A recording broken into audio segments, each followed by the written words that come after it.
Hello viewers, in our today's lesson in chemistry we are going to be looking at the topic atom. Now the concept of atom was first introduced in the 5th century by a Greek philosopher known as Democritus. Now he suggested that when you take a piece of matter and divide it and then continue to divide it, that it will get to a point where it could no longer be divided. So that fundamental or basic unit was he called atomos, a Greek word for indivisible. Now, because his hypothesis had no experimental backup, there was no evidence to prove that his hypothesis was actually correct. It was later on ignored until 1808 when a British school teacher known as John Dalton proposed his own atomic theory.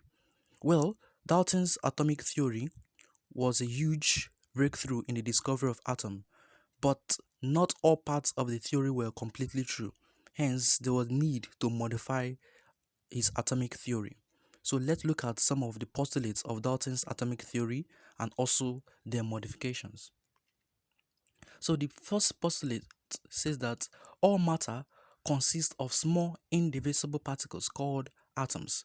Small indivisible particles called atoms. So looking at the modification, we now know that atoms are not indivisible because from the discovery of other scientists, we are aware that atom can actually be divided into three subparticles, three major subparticles, which are the proton, which is positively charged, electron, negatively charged, and neutron, which has no charge.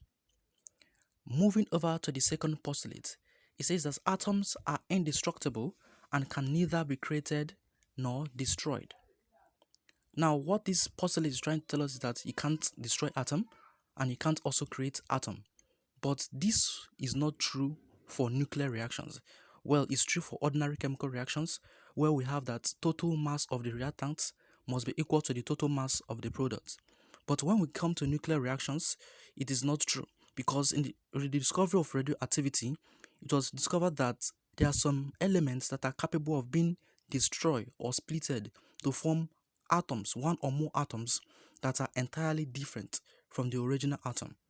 Like the example we have here on the screen, we see an uranium atom splitted to form two different atoms that are entirely different from the uranium atom. And the two atoms we have there are barium and krypton.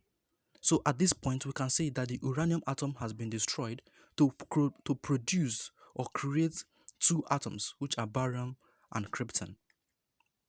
Then, to the third postulate, it says that atoms of the same element are alike in every aspect, while atoms of different elements are different in all respects. What it's trying to tell us here is that atoms of the same element are exactly alike in every way, while atoms of different elements are different in all aspects. But this is not totally true because of the discovery of isotopes and isobars.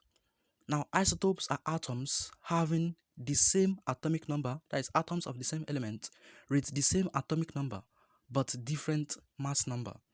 Let's look at the example we have here. We have two atoms of chlorine, the same element. Both of them has atomic number of 17, but the one on the left has a mass number of 35, while the one on the right has a mass number of 37. So although they have the same atomic number, they are of the same element, but they have different mass number. So at this point, we can't say that they are alike in every aspect. The second example there, we have three hydrogen isotopes. The three hydrogen isotopes there, hydrogen, deuterium, tritium, they all have, okay, so these three hydrogen atoms all have the same atomic number of 1, but they have different mass numbers of 1, 2, and 3 respectively. So at this point, we can't say that they are entirely alike in every aspect.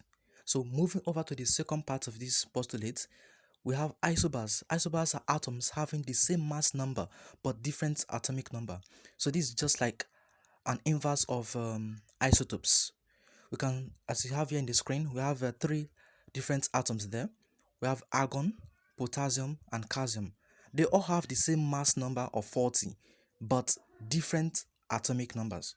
Although they are different, there are three different atoms, but they have something in common, which is the same mass number.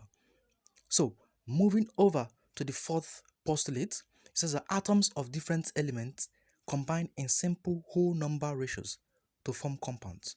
It means that when atoms combine to form compounds, they do so in simple whole number ratios. Just like what we have H2O, which is water, that has two hydrogen atoms to one oxygen atom, that is 2:1. Ammonia molecule, one nitrogen atom to three hydrogen atoms, which is 1:3. So they are all simple whole number ratios: 1:1, 1:2, 1:3, 3:1. All these are simple whole number ratios, but they don't only occur this way. When you look at organic compounds, when you get to organic compounds, you will see different compounds that have large or complex whole number ratio, large structures, just like the compound you have there on the screen, glucose. You can see the structure, the large structure, the complex structure of it. So, with all these, we have been able to discuss the three, or rather the four postulates of Dalton's atomic theory and their modifications. So, I hope you understood everything I just explained. If you have any question, you can simply type it on the comment section and I will definitely reply the questions or the comments. So, thanks for watching and please remember to click the subscribe button. Thank you.